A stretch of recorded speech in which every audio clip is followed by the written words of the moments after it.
right, new year, new series. As I play and watch matches, there are a lot of smaller topics that I'm interested in, but probably wouldn't make its own dedicated video. These are important concepts that are either overlooked or not detailed in a way that makes them easy to discuss. Think of this as your slice of life for the average X-Rank experience. Today's topic is about pushing the Rainmaker. What do you need to do to set up a successful push, and what do you need to be thinking about? So step one is to establish your goal. What is your goal with this push? What are you trying to accomplish? What distance are you trying to move the Rainmaker? What score are you trying to achieve? Have you broken the first checkpoint? If you don't have the first checkpoint, you should be aiming to get the checkpoint as the goal for that initial push. After that, you want to start thinking about what is a number that is defendable. What would you start to consider a strong push? You want to have those numbers defined, and it'll change from map to map. So before you even start trying to push, you want to be thinking about our comp versus their comp versus the amount of time left versus the map itself. You know what you're aiming for, and you know what part of the map you need to get to in order to achieve that score. In some situations, you may just want to stall the Rainmaker out. So let's say your team already has a strong push and there's only a minute left and you have the lead. You probably don't need to continue a stronger push than that and risk potentially wiping out and giving the enemy team another chance at a strong push of their own. So you want to think about, where on the map do I want to position myself to play very safe and stall the game out? And then as that time starts ticking down, or if the enemy team starts pressuring you, where do you want to be specifically to get splatted so that the enemy team has a slower time pushing the Rainmaker afterwards? So clearly define what these goals are and think about your team's resources. So main weapons, sub weapons, and specials. How do we use these in order to accomplish that goal? So the next thing when establishing your push is the concept of holding space and space control. One of the biggest things that I think people don't recognize is that most maps have very routine spaces on the map where you take fights. Our examples today will be on Hammerhead Rainmaker, so we'll use that as our example. So when both teams are able to defend their side of the map, I generally consider this the neutral game, where both teams are trying to find an advantage to break into the other team's base. After you win that fight in mid, the next step is moving toward the enemy team's side of mid, and then they'll be defending from their plat. After you win that fight, you can advance onto the enemy team's plat, and they'll be defending from that ramp and that ledge in front of the goal. And then if you win that fight, you can start advancing up the ramp, and the enemy team's going to be fighting from their spawn and from the Rainmaker goal itself. So as you continue to find advantages, you can take space forward. The bigger the advantage, the more you're able to actually continue to take space and potentially skip some of these fights. So you don't have to go from A1, win a fight, go to A2, win a fight, go to A3. If you wipe out the enemy team in neutral, you might be able to skip to A2 or potentially A3 if you're able to move fast enough. So when you're pushing the Rainmaker, it's so important for you to play with the rest of your team. Generally, the non-Rainmaker carriers are going to be the bodyguards in front of the Rainmaker itself to protect them and keep them safe. Meanwhile, the Rainmaker is farther behind, but the Rainmaker shots themselves are pretty long distance, so they can be used to look for picks, to find opportunities to move forward. The amount of space that you have is very dynamic and it's very fluid. You're going to be constantly needing to shift forwards or shift backwards. So if the enemy team has specials, you might want to back up or look for cover to dodge Trizuka shots, to dodge enemy crabs.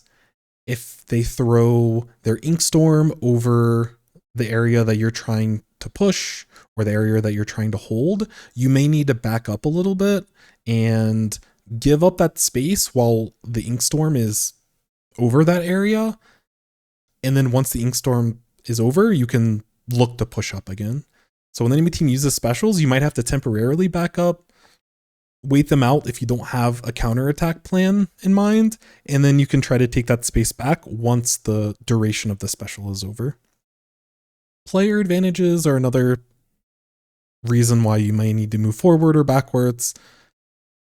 Again, if you wipe out the enemy team, you can move forward with no consequences, so you should probably look to do so. So once we have a player advantage, do we want to move fast? Is our goal achievable by being very quick and just sprinting after we get a couple of picks to hit that goal? Or do we want to slow things down, give ourselves and the rest of our team time to paint as we move forward, because we need a stronger push, we need more of an advantage in order to accomplish our goal? So other resources like subweapons, the usage of bombs or toxic mist, those will create temporary advantages where people may be able to move forward for a couple of seconds, or they may need to move back for a couple of seconds. Space control is very fluid, and depending on how those resources are being used, moment to moment, second to second, the amount of space that you have might be constantly changing. When you only have fractions of seconds to make the right decision, planning that stuff out beforehand will help you make the correct decision more consistently. So we talk about space control and the different positions where most teams are going to be taking those fights. Once you settle into that position and both teams are kind of set up, whether it be in neutral, A1, A2, no matter where you are in the push, once teams have kind of settled into that position, you really want to understand what is that initial catalyst for us to find that advantage to allow us to be more aggressive with taking space and pushing the Rainmaker. So as the Rainmaker carrier, it's really important for you to consistently be shooting Rainmaker shots while you're settled into the position. You want to give your teammates opportunities to find advantages. More specifically, focusing the choke points on the map are going to be very, very important, because those choke points are where the enemy team's going to drop from or push through in order to get a surprise splat on the Rainmaker. So you want to be proactive in like plugging up those holes with the Rainmaker shots themselves. So another way to find advantages is by using your resources to give either yourself or the rest of the team an opportunity to move or potentially take fights. So when we think about weapon advantages, your midline and backlines are generally good in more open spaces where they can really leverage their range to be able to find opportunities. Buckets and brushes are generally good over ledges, is where they're most strong. Things like splatanas and rollers are really good under ledges, and they can potentially have surprise attacks on the enemy by camping ledges. And things like blasters are good to be able to move the enemy team from cover. So think about your weapon comp and try to slot and position the weapons on your team to be able to play to the strength of said weapon. When you're finding advantages with specials, inkjets are really nice surprise attacks from underneath a ledge or underneath cover. Crab really likes high ground and is pretty flexible between controlling space and finding picks. And we mentioned the Trizuka. It's great at dealing with backliners that are farther away, and anyone on the enemy team that is trying to cover a ledge, you can very often counter them with the Trizuka itself.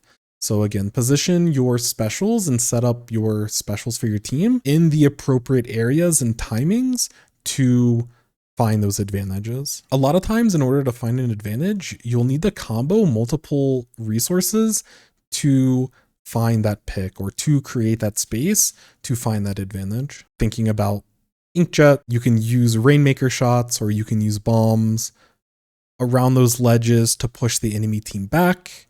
When you push the enemy team back, you create space for that inkjet to very safely use their inkjet, get over the ledge and start getting height before they start taking that fight. Those are the moments where the game rewards you for creativity. Okay, so we've come up with a plan.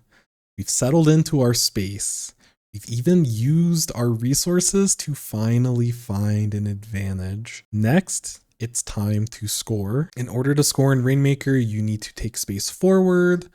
Ideally, again, you have those bodyguards protecting the Rainmaker in front of it, and they push in front and the Rainmaker kind of trails behind in order to score. This scoring opportunity, when you start committing forward to scoring with the Rainmaker, that is when people start making decisions to commit to their defensive plays. Once you start committing to the score, you might not be able to move forward, the 40, 30 points that you're looking to get to achieve your goal. So if it looks like you're not going to be able to accomplish your goal just by holding forward until you get stopped, that's where you want to be thinking about these specials. That's where you want to be thinking about where's the enemy team going to be dropping from, and look to have a counter. They're going to be playing desperate. This is when both the attacking team and the defending team makes the most mistakes, is when one team starts committing to the score, people start panicking, people start getting desperate, people get very anxious to start using specials, throwing bombs. The more that you think about these plays ahead of time, and when you think about looking at the enemy team specials, when you think about people dropping off ledges, you will notice this very quickly in all of your Rainmaker matches. It happens at every level of the game. You will get so many free splats by doing this. This is the trick to really having super, super strong pushes, or to come up with a clutch score to barely take the lead at the end of the match, is to really recognize these opportunities, understand the enemy team's options, and be ready to stuff them when they go for it. So those are the steps of pushing the Rainmaker.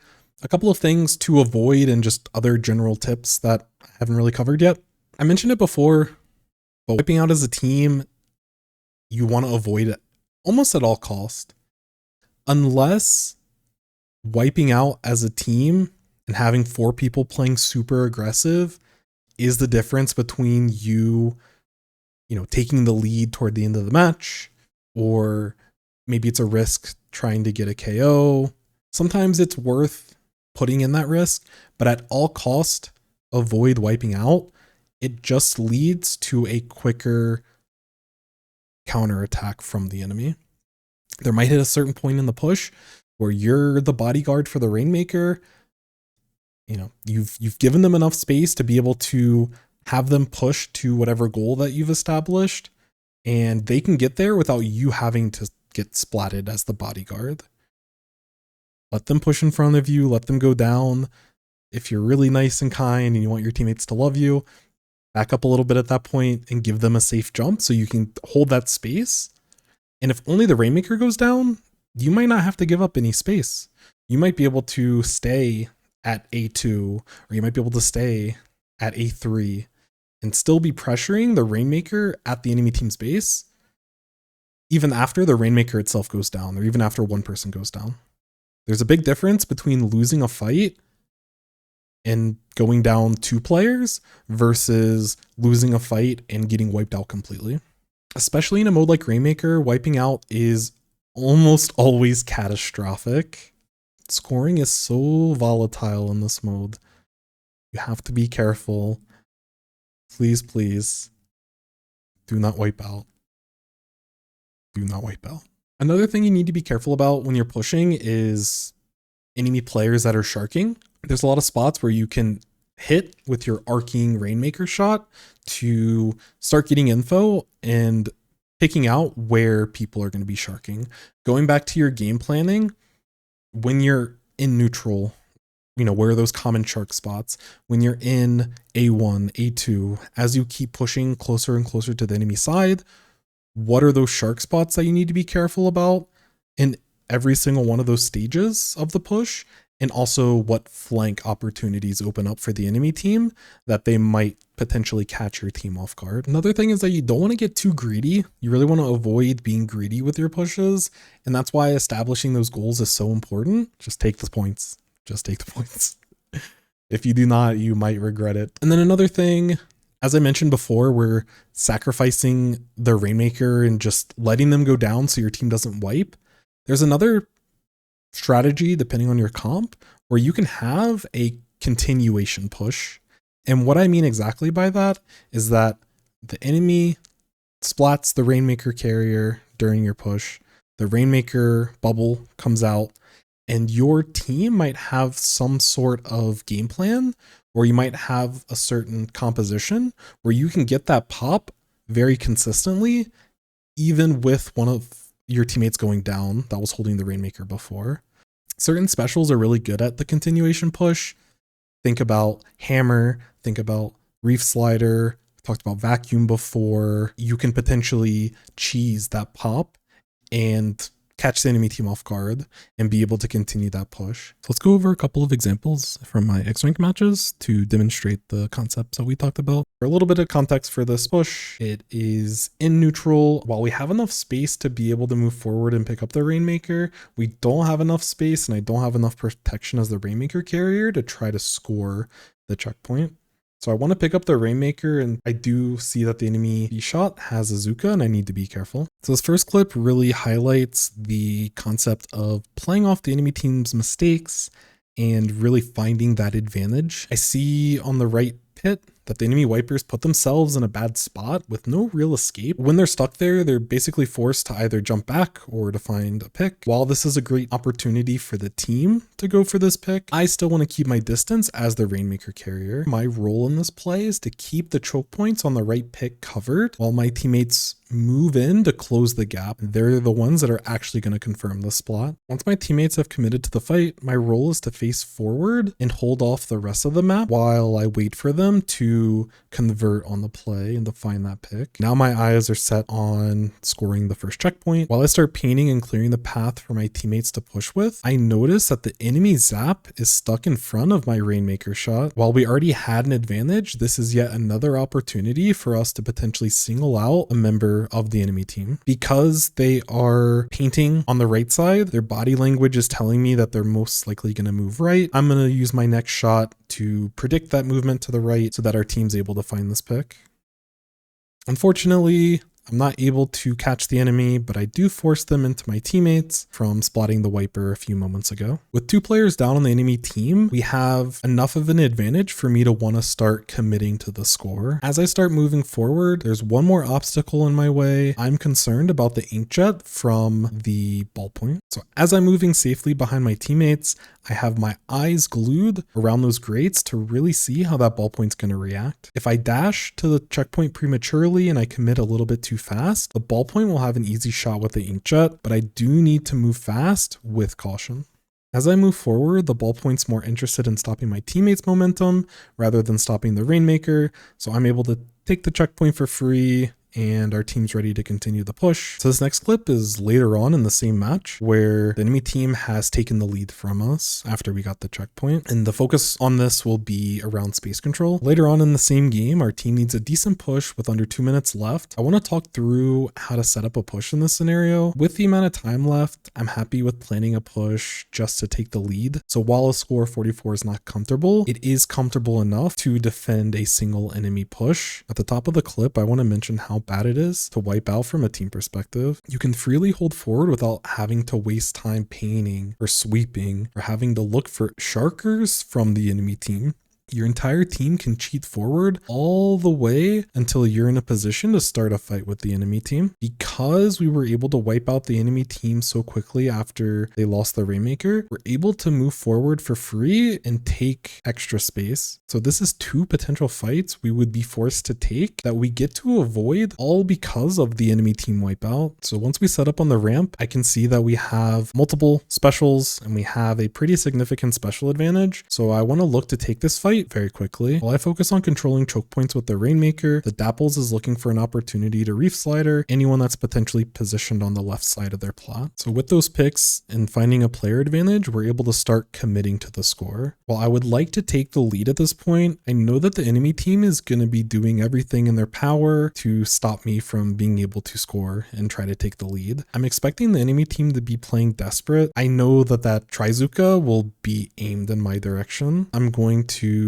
wait out this Trizuka, try to bait out that special so that we can take the lead without as much of a gamble. My goal is to use this wall to my right as cover until I'm able to find an opening to be able to take the lead. So I start committing to score and then I slow down because my goal is to bait out these specials. After 2 Trizuka shots, the zap is getting uncomfortably close, and I decide to go for a play that is going to potentially decide the fate of this match. While the second Rainmaker shot is coming toward me, I start moving early. I'm hoping that they'll be already aiming this third shot over by this wall to try to stop me. I'm going to be taking that time to move forward and hopefully be able to take the lead. But I'm mainly concerned that the third Trizuka shot might be delayed. They have the option to delay that third shot, which will give the enemy zap to get into range and get into a position to stop me. There's plenty of paint ahead, so I don't have to worry about my navigation all that much. I just need to basically hold forward in a straight line and try to take a lead. While this is the end of the clip, our team's able to regroup and defend for the rest of the match, and we're able to secure this match and take the lead with this 32 push. This final clip is really cluing in on scoring and diverting the enemy team's expectations. So at the start of this push, we are in the A1 position, fighting from the enemy team side of mid, and they're defending from their plot. We're able to force them to use their vacuum, and I decide to give up space because they have the special out, and I just want to wait out the vacuum. While I don't have a set score that I'm trying to push, I do want to get a relatively strong push, which is around the 30-ish mark. As I wait out the remaining vacuum duration, I continue to target the enemy choke points so that they can't drop and start contesting me. Dodging the vacuum while someone else is chasing me from the enemy team to stop me is a very scary prospect.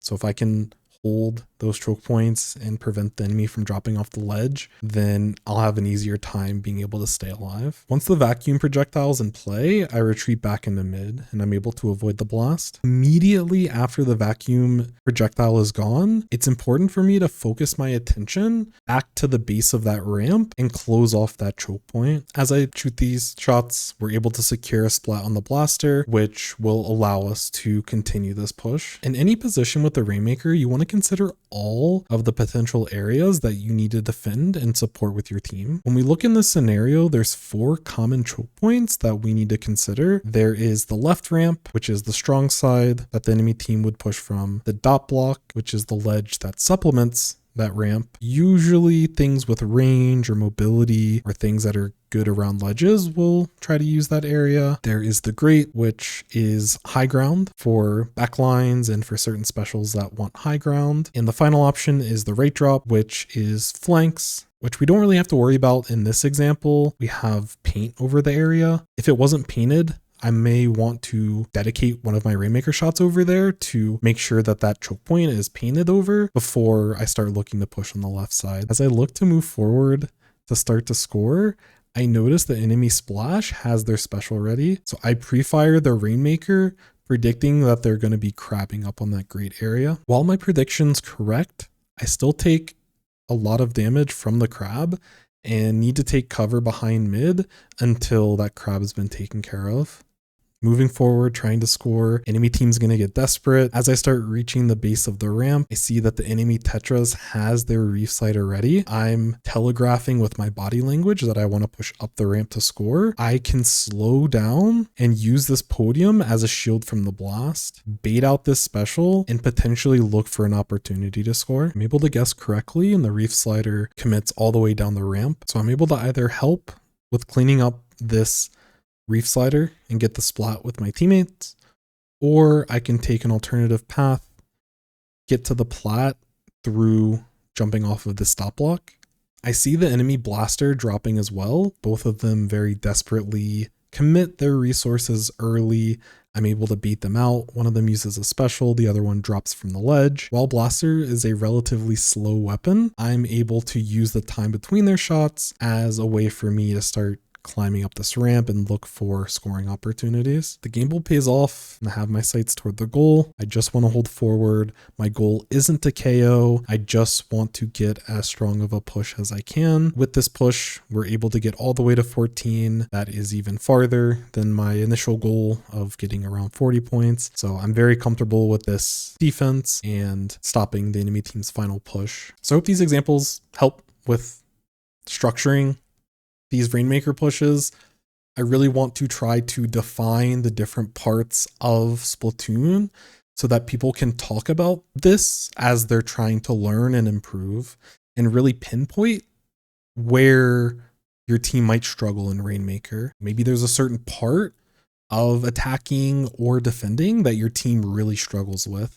Maybe that's a comp issue. Maybe that's, that panicking that I mentioned. It might just be a mental thing where people need to have the reassurance from their team. Okay, when we get into this situation, we really need to have a certain special so that we don't have to panic and we can have consistent stops. The more specific that you're able to be, the easier it is for myself or anyone else or yourself when you're watching back your own games or your team's matches to come up with that response and to come up with an answer. Be specific when you come up with a game plan. Be very specific when you're addressing the issues with your game. Again, that's the whole reason for these videos, is to try to make that out in the open and make it as easy for you and your team to identify these things. When you ask specific questions, you will get very specific answers to address those concerns. And it makes this learning process and it makes this improvement process so much easier and so much more fulfilling. Again, thank you so much for all of the love, all the support, all the nice comments. Sometimes it'll be the middle of the week and I'll see a random comment on Tuesday morning or Friday morning, and just really brightens up the entire week. So I really appreciate all of that. I know it's been a little bit since the last video, but I'm trying to get back to eventually weekly videos. But for right now, I think I can commit to 2 or 3 videos a month. Please look forward to them. Please let me know if you like this format. If you have any specific topics you want addressed, leave that all in the comments. I will look at and read and respond to every single comment that you all have. Thank you all so much. Best of luck on your Rainmaker matches and happy Splatoon. So take care, everyone.